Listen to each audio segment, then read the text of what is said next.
Hello good evening, मैं हूँ दीक्षा ma'am. आज हम पढ़ेंगे जगत प्रोटिस्टा। ठीक है, तो जो प्रोटिस्टा जगत है उसके अंतर्गत सभी जलीय जीव आते हैं। प्रोटिस्टा के बारे में सबसे पहले बताया था वैज्ञानिक E.H. हेकल ने। ठीक है, कब? सन 1866 में वैज्ञानिक E.H. हेकल ने सबसे पहले प्रोटिस्टा जगत की खोज की थी। इसके पहले कैरोलस लिनियस और अरस्तु आए थे जिन्होंने दो जगत वर्गीकरण दिया था। इसके बाद आए थे E.H. हेकल। ठीक है ना, इन्होंने क्या दिया? 3 जगत वर्गीकरण। इन्होंने कौन कौन से बताए? जंतु, पादप और तीसरा प्रोटिस्टा। तो आज हम इस चैप्टर में 2.2 के अंतर्गत पढ़ेंगे प्रोटिस्टा जगत और उसके लक्षण, उसके प्रचलन अंग और उसके प्रकार। ठीक है, तो सबसे पहले हम देखेंगे जगत प्रोटिस्टा के अंतर्गत इसके लक्षण क्या होते हैं। तो प्रोटिस्टा जगत के जलीय जो जीव होते हैं वो कैसे होते हैं, सबसे पहले बताएंगे। ये कैसे होते हैं? जलीय, मतलब कि ये कहाँ पाए जाते हैं? जल में। प्रोटिस्टा जगत के जीव कहाँ पाए जाते हैं? जल में, इसलिए ये क्या कहलाते हैं? जलीय जीव। ठीक है, अब सेकंड, ये होते हैं यूकैरियोटिक। यूकैरियोटिक का मतलब क्या होता है? जिनमें न्यूक्लियस पाया जाता है। कौन सा न्यूक्लियस? True nucleus. ठीक है ना, जैसे अमीबा। अमीबा पे क्या होता है? एक ट्रू न्यूक्लियस होता है। मतलब ये कैसे हुए? यूकैरियोटिक। यूकैरियोटिक का मतलब याद रखना, इसमें क्या होगा? यूकैरियोटिक मतलब क्या होता है? साइड में लिख दे रही हूं, न्यूक्लियस प्रेजेंट। क्लियर? थर्ड, इनमें पोषण कैसा होता है? ये स्वपोषी होते हैं, मतलब कि ये स्वयं भोजन बना लेते हैं। इसके अलावा ये विषमपोषी भी होते हैं, मतलब कुछ प्रोटिस्ट जीव ऐसे होते हैं जो स्वयं भोजन बना लेते हैं, वो क्या कहलाएंगे? स्वपोषी। और कुछ क्या करते हैं? दूसरों से भोजन प्राप्त करते हैं, इसलिए उन्हें क्या कहेंगे? विषमपोषी। ठीक है, इनमें क्या होते हैं? डबल मेम्ब्रेनस ऑर्गेनेल्स, मतलब दोहरी झिल्ली वाले कोशिकांग। अब कोशिकांग क्या कहलाता है? हमने पढ़ा था क्या, हमारा शरीर कोशिका से बना होता है और कई कोशिकाओं से मिलकर बना होता है। कोशिका के अंदर जो छोटे छोटे से ऑर्गन्स होते हैं, अंग होते हैं, उसे हम कहते हैं कोशिकांग।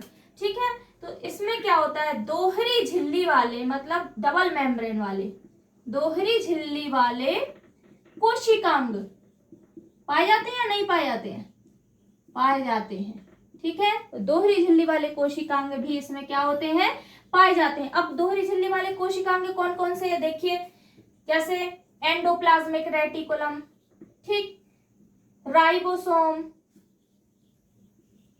माइटोकॉन्ड्रिया। ये आपने 9th क्लास में पढ़े होंगे सबके डिटेल। ठीक है, ये सब क्या है? Double membranous organelles. ठीक है, ये सब क्या होते हैं? इसमें पाए जाते हैं। क्लियर? अब इसके एग्जाम्पल क्या क्या होंगे? अमीबा, मतलब प्रोटिस्टा के एग्जाम्पल क्या क्या होंगे? अमीबा हो गया एक, तो सबने पढ़ा होगा। पैरामीशियम, पैरामीशियम, पैरामीशियम एक ऐसा प्रोटिस्ट जीव है जिसका आकार कैसा होता है? चप्पल के आकार का, मतलब इसको क्या कहते हैं? स्लीपर प्रोटिस्ट भी कहते हैं। ठीक है, युग्निना, युग्लिना भी क्या होता है? ऑटोट्रोप और हेटेरोट्रोप दोनों करता है, मतलब ये स्वपोषी और विषमपोषी दोनों होता है। ये दिन में क्या करता है? स्वयं पोषण बनाता है, और रात में क्या करता है? विषमपोषी, मतलब ये भोजन को क्या करता है? खोजता है। ठीक है ना, ये क्या हो गया इसके एग्जाम्पल। तो प्रोटिस्टा जगत की सबसे पहले खोज किसने की थी? रिपीट करते हैं, E.H. हेकल ने। कब? सन 1866 में। ये जलीय जीव होते हैं, मतलब ये जल में पाए जाते हैं। यूकैरियोटिक मतलब इसमें न्यूक्लियस प्रेजेंट होता है। क्लियर? नोट कर लो। अब हम पढ़ेंगे प्रोटिस्टा के प्रचलन अंग। प्रोटिस्टा जीवों के प्रचलन अंग। प्रचलन क्या होता है? प्रचलन अंग मतलब होता है ऐसे अंग जिसकी सहायता से वो क्या करते हैं? मूव करते हैं या गति करते हैं, मतलब वे अंग जो चलने में सहायक होते हैं वो क्या कहलाते हैं? प्रचलन अंग। तो प्रोटिस्टा के 3 प्रचलन अंग होते हैं। कौन कौन से? सबसे पहले होता है सीलिया, ठीक, दूसरा होता है फ्लेजिला, और तीसरा होता है कूटपाद। ठीक है ना, सीलिया को हम कहते हैं पक्ष्म, हिंदी में इसको कहते हैं कशाभिका, ठीक है। और ये क्या है, कूटपाद, इसको इंग्लिश में कहते हैं स्यूडोपोड, ठीक है। ये इसके इंग्लिश नेम है। क्या होता है, हिंदी नेम जो है वो थोड़ा टफ रहते हैं, इसलिए हम सीलिया फ्लेजेला करके याद करेंगे, ठीक है। तो सबसे पहले हम क्या देखेंगे, सबसे पहले हम देखेंगे सीलिया, ठीक। तो सीलिया क्या होता है, ये भी क्या है, प्रोटिस्ट जीव का प्रचलन अंग है। सीलिया देखते हैं, सीलिया क्या होता है, जैसे कोई भी प्रोटिस्ट जीव है उसकी अति वृद्धि, मतलब उसके शरीर में जो अति वृद्धि होती है, अति वृद्धि मतलब कि एक्स्ट्रा जो ऑर्गन निकला होता है उसको क्या कहते हैं, अति वृद्धि। तो सीलिया भी इसी तरह से होता है, ये प्रोटिस्ट जीव का एक प्रचलन अंग है, ठीक है। और ये प्रोटिस्ट जीव की बाहरी सतह पे पाई जाने वाली एक प्रकार की अति वृद्धि है, ठीक है ना। ये जो होते हैं इसके, ये याद रखना आप कि ये इसकी संख्या क्या होती है, अधिक, संख्या क्या होती है, अधिक, और साइज होती है कम, मतलब कि इसका आकार होता है छोटा, ठीक है। सीलिया का आकार क्या होता है, छोटा, और ये होती है एक रोम के समान संरचना, ठीक है ना। मैं पॉइंट के रूप में इसलिए लिख रही हूं ताकि आपको डेफिनेशन याद करने में कठिनाई ना जाए, ठीक है। ये क्या होती है, सीलिया रोम के समान संरचना होती है जो कि प्रोटिस्ट जीव की बाहरी सतह पे पाई जाती है, और इसे क्या कहते हैं हम, एक प्रकार की अतिवृद्धि, ठीक है ना। तो इसकी डेफिनेशन क्या हुई कि वे प्रचलन अंग जो प्रोटिस्ट जीव की बाहरी सतह पर अतिवृद्धि के रूप में पाए जाते हैं, ये रोम के समान संरचना होती है, ठीक है ना। इसकी संख्या क्या होती है, संख्या क्या होती है, ज्यादा, और आकार कैसा होता है, छोटा। अब जो फ्लेजेला है वो इसका थोड़ा सा विपरीत है, ठीक है ना, इसलिए मैं आपको कंपैरिजन करके पढ़ाऊंगी, क्लियर। अब हम पढ़ेंगे फ्लेजेला। फ्लेजेला में क्या होता है, फ्लेजेला जो होते हैं ये संख्या में कैसे होंगे, ये अधिक है तो संख्या में कैसे होंगे, कम। तो फ्लेजेला का संख्या क्या होगी, नंबर ऑफ फ्लेजेला लेस, ठीक है ना। तो ये क्या होते हैं, संख्या में कम, और इसका जो आकार होता है वो होता है बड़ा, ठीक है ना। तो ये जो रोम है वो बड़े आकार के होते हैं, ठीक है ना, लंबे होते हैं, और ये भी रोम के समान संरचना है। ये भी कैसे होते हैं, रोम के समान मतलब धागे नुमा, ठीक। और ये भी क्या होती है, सीलिए जो प्रोटिस्ट है, प्रोटिस्ट जीव है, उसके बाहरी शरीर पर क्या होते हैं, अतिवृद्धि के रूप में होते हैं। तो इन दोनों की डेफिनेशन याद हो जाएगी। तो फ्लेजेला क्या है, वे प्रचलन अंग है जो प्रोटिस्ट जीव की क्या होती है, बाहरी बॉडी पे अतिवृद्धि के रूप में पाई जाती है। रोम के समान संरचना है, इनका आकार क्या होता है, बड़ा होता है, और इनकी संख्या क्या होती है, कम। एग्जाम्पल देख लेते हैं, इसका एग्जाम्पल है पैरामीशियम, ठीक है। इसका एग्जाम्पल है यूग्लिना और क्लेमाइडोमोनास, ठीक है। डायग्राम से क्लियर हो जाएगा कि इसका आकार छोटा होता है और संख्या अधिक होती है। तो अब हम डायग्राम देखते हैं।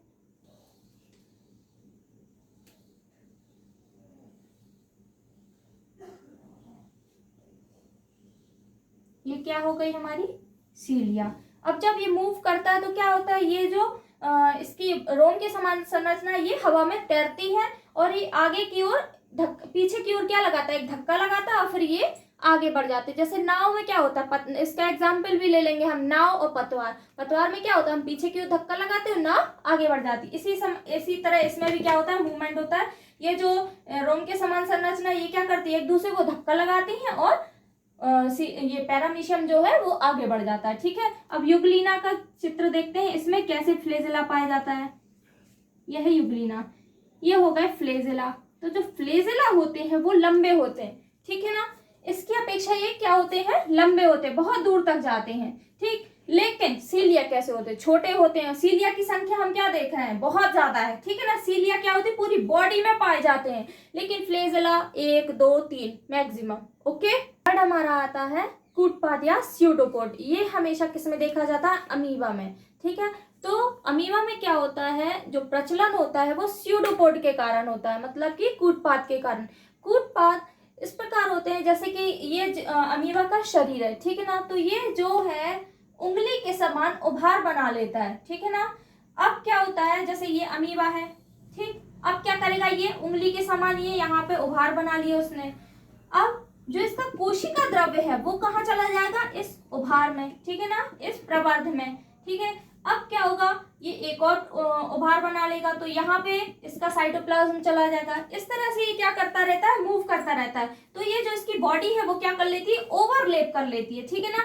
तो ये अमीबा इस प्रकार से क्या करता है, आगे बढ़ता जाता है, ठीक। तो अमीबा का ये क्या होगा, ये कूटपाद हो गया, मतलब इसको क्या कहेंगे, स्यूडोपोडिया। क्या कहेंगे, स्यूडोपोडिया, ठीक है। तो स्यूडोपोडिया मतलब कि कूटपाद के द्वारा अमीबा क्या करता है, प्रचलन करता है। तो कूटपाद इस प्रकार के अंग है जो उंगली के समान क्या बना लेते हैं, उभार बना लेते हैं, ठीक है। और उस उभार में क्या चला जाता है, अमीबा का कोशिका द्रव्य, ठीक। तो ये जो कोशिका द्रव्य है उसमें उभार में चला जाएगा और अमीबा क्या करेगा, आगे की तरह बढ़ता रहेगा, ठीक है।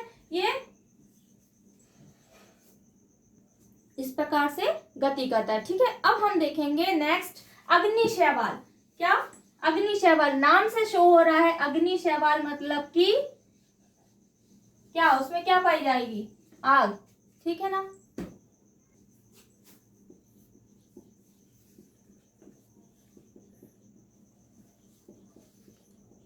अग्निशैवाल, ठीक है। तो अग्निशैवाल क्या होते हैं, ये कहाँ पाए जाते हैं, समुद्र की सतह पे, समुद्र की सतह पे पाए जाते हैं, ठीक। अब ये एक नहीं होते, ये कैसे होते हैं, झुंड में होते हैं, समूह में, ठीक है ना। तो अग्निशैवाल कैसे होते हैं, ग्रुप बनाकर चलते हैं, ये समूह में पाए जाते हैं, ठीक है ना। लेकिन जब ये रात में समूह बना के चलते हैं, कहाँ पे, समुद्र की सतह पे, अग्निशैवाल जिसे डायनोफ्लेजिलेट्स भी क्या कहते हैं, क्या कहते हैं, डायनोफ्लेजिलेट, ठीक है। अब ये क्या करते हैं, अग्निशैवाल या डायनोफ्लेजिलेट समुद्र की सतह पर समूह में जब ये चलते हैं रात के समय, तो जलते हुए अंगारे के समान दिखाई देते हैं। कैसे, जलते हुए अंगारे के समान, इसलिए इसे क्या कहते हैं, अग्निशैवाल, ठीक है ना। तो रात में जब अग्निशैवाल समुद्र की सतह पर समूह में चलते हैं तो कैसे दिखाई देते हैं, अंगारे के समान, ठीक है ना, इसलिए इन्हें क्या कहते हैं, अग्निशैवाल। अब आते हैं डायनोफ्लेजिलेट। डायनोफ्लेजिलेट का मतलब होता है दो फ्लेजिला। क्या होता है, दो फ्लेजिला। तो इनमें क्या पाए जाते हैं, दो फ्लेजिला पाए जाते हैं, इसलिए इन्हें कहते हैं डायनोफ्लेजिलेट। लेकिन ये फ्लेजिला एक ही दिशा में नहीं होते, एक होता है क्षैतिज मतलब आड़े में और एक होता है लंबवत, ठीक है ना। तो ये दो फ्लेजिला कैसे होते हैं, एक होता है क्षैतिज, ठीक है, और दूसरा कैसा होता है, लंबवत, ठीक। एक कैसा होता है, लंबवत। तो दोनों फ्लेजिलेट के कारण, दो फ्लेजिलेट होने के कारण इसको क्या कहा जाता है, डायनोफ्लेजिलेट। लेकिन समुद्र की सतह में अंगारे के समान दिखते हैं, चलते हुए अंगारे के समान, इसलिए इसे क्या कहते हैं, अग्निशैवाल। ये रहा इसका डायग्राम। ये इसमें कैसे होते हैं, फ्लेजिला जो होते हैं, एक होता है क्षैतिज और एक होता है जो वो होता है लंबवत, ठीक है ना। ये इसी के अंदर से प्रवेश करता है, लेकिन ये किसी जो डायनोफ्लेजिलेट होते हैं जो किसी में बाहर निकला होता है वो किसी में बाहर नहीं निकला रहता। इसका जो रंग होता है वो कैसा होता है, भूरा, लाल, बैंगनी, ठीक है। ये इसका क्या होता है, कलर होता है। इसी कलर के कारण या इसको नाम दिया गया है लाल डायनोफ्लेजिलेट या लाल अग्निशैवाल, बैंगनी अग्निशैवाल। क्लियर। नेक्स्ट है स्वर्ण शैवाल या डायटम, ठीक। तो डायटम जो है कहाँ पाए जाते हैं, सबसे पहले हम देखते हैं जो डायटम होते हैं झरनों में पाए जाते हैं, तालाबों में, ठीक है। मतलब ये कैसे होते हैं, जलीय जीव होते हैं। क्लियर, ठीक। इन्हें हम क्या कहते हैं, डायटम्स को स्वर्ण शैवाल भी कहते हैं। क्यों, क्योंकि इनका रंग जो होता है सुनहरा होता है, ठीक है ना, सुनहरा या पीले रंग का होता है। इनका रंग क्या होता है, सुनहरा या पीला होता है, इसलिए इन्हें हम क्या कहते हैं, स्वर्ण शैवाल कहते हैं। इनमें क्लोरोफिल जो है पाया जाता है, ठीक है। मतलब ये क्या करते हैं, फोटोसिंथेसिस कर सकते हैं, ठीक है। तो इसमें क्या होता है, क्लोरोफिल पाया जाता है। अब क्लोरोफिल पाया जाएगा तो इनमें पोषण कौन सा होगा, मतलब ये स्वयं भोजन बना सकते हैं या नहीं बना सकते हैं। क्लोरोफिल है तो ये पौधे के समान काम करेगा, इसलिए ये क्या करते हैं, भोजन अपना स्वयं बना सकते हैं, यानी कि ये कैसे होते हैं, स्वपोषी होते हैं, ठीक है ना। मतलब कि इसमें क्या होता है, प्रकाश संश्लेषण की क्रिया होती है, ठीक है ना। एक पॉइंट से हमारे 3 पॉइंट क्लियर हो रहे हैं। प्रकाश संश्लेषण की क्रिया होती है, क्यों, क्योंकि इसमें क्लोरोफिल पाया जाता है, इसलिए ये अपना स्वयं भोजन बना सकते हैं, ठीक है। अब स्वर्ण शैवाल जो होते हैं इनका रंग होता है कैसे, सुनहरा, इसलिए इन्हें हम क्या कहते हैं, स्वर्ण शैवाल कहते हैं, गोल्डन एल्गी।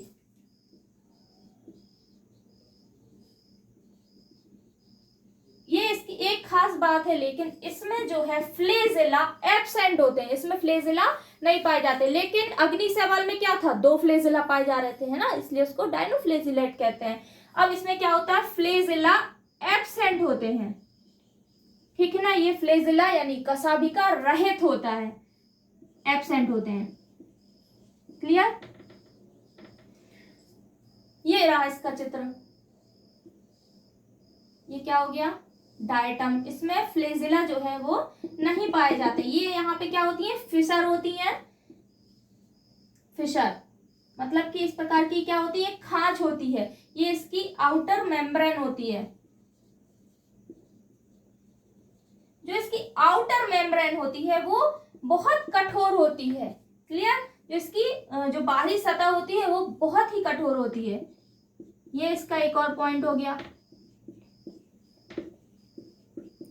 ठीक है। इसमें फ्लेजिला नहीं पाए जाते। इसमें 2 फिशर होती है, एक ऊपर होती है और एक नीचे होती है, क्लियर। अब हम देखेंगे पैरामीशियम की संरचना। तो ये हमारा क्या है, पैरामीशियम। इसका आकार कैसा दिख रहा है, कैसा दिख रहा है आकार, चप्पल के आकार, मतलब कि स्लीपर के आकार का, ठीक है। तो पैरामीशियम का जो आकार होता है वो कैसा होता है, स्लीपर के आकार का, कैसा, स्लीपर के समान, ठीक। पैरामीशियम का आकार होता है स्लीपर के समान, इसलिए इसे क्या कहते हैं, स्लीपर एनिमल। तो हमारा स्लीपर एनिमल कौन हुआ, पैरामीशियम। यहाँ पे लिख दे रही हूँ पैरामीशियम। ये क्या है, पैरामीशियम की संरचना, ठीक है। पैरामीशियम जो कि कहाँ पाया जाता है, पानी में, यानी कि झरनों में, नदी तालाबों में, ठीक है। ये भी क्या है, एक प्रकार का जलीय जीव होता है।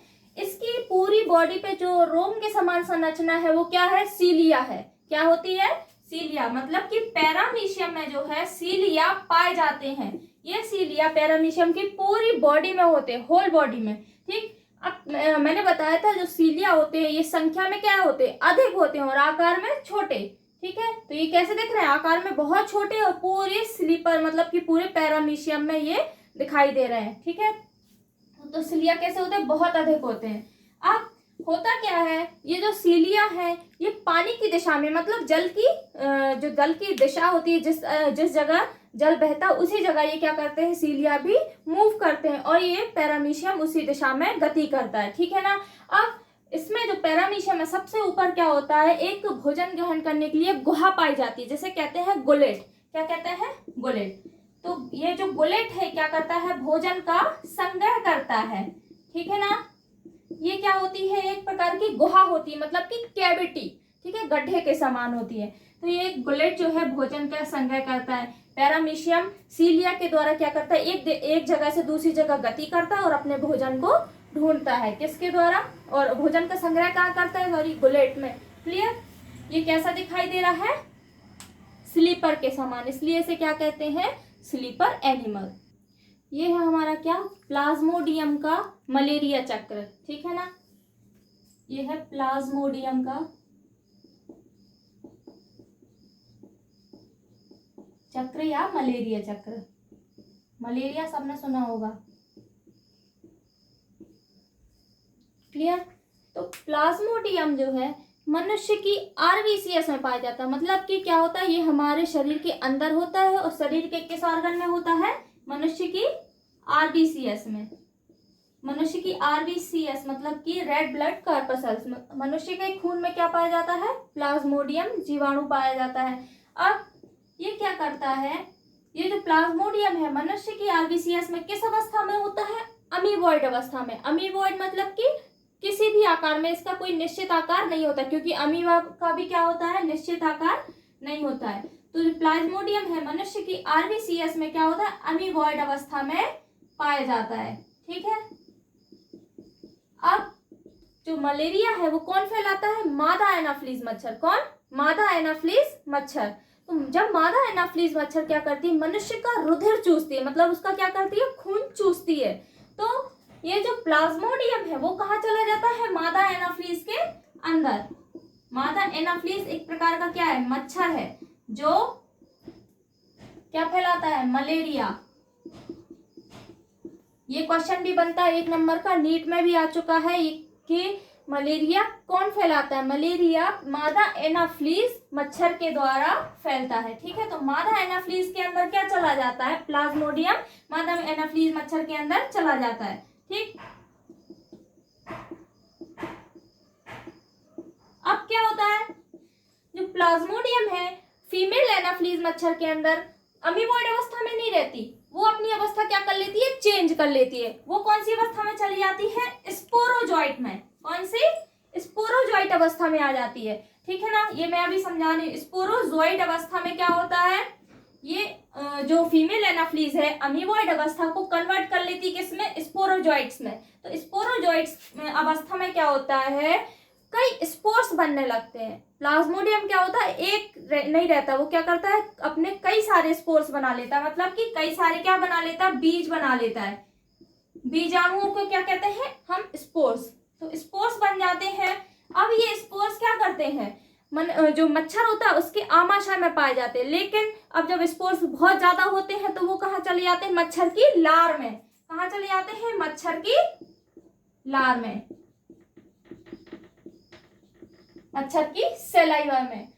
अब जब मच्छर दोबारा से उसी मनुष्य को या किसी अन्य मनुष्य को काटता है तो ये जो स्पोर्स है वो कहाँ चले जाते हैं, पुनः मनुष्य के खून में या मनुष्य की RBCS में। अब क्या होगा, जब मनुष्य के अंदर प्लाज्मोडियम चला जाएगा, कौन सी अवस्था में, स्पोरोजॉइट अवस्था में, तो उसके खून में क्या होंगे, प्लाज्मोडियम के बहुत सारे स्पोर्स फैल जाते हैं। अब जब वो मनुष्य क्या कराता है, ब्लड टेस्ट कराता है, तो उसमें क्या होता है, मलेरिया निकलता है। क्यों, क्योंकि उसके ब्लड में क्या पाए जाते हैं, स्पोर्स पाए जाते हैं। तो उसको क्या क्या दिया जाता है, मलेरिया आपको पॉजिटिव है। ठीक है ना।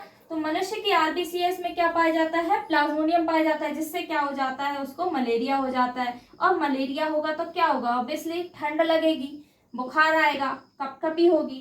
ठीक है ना।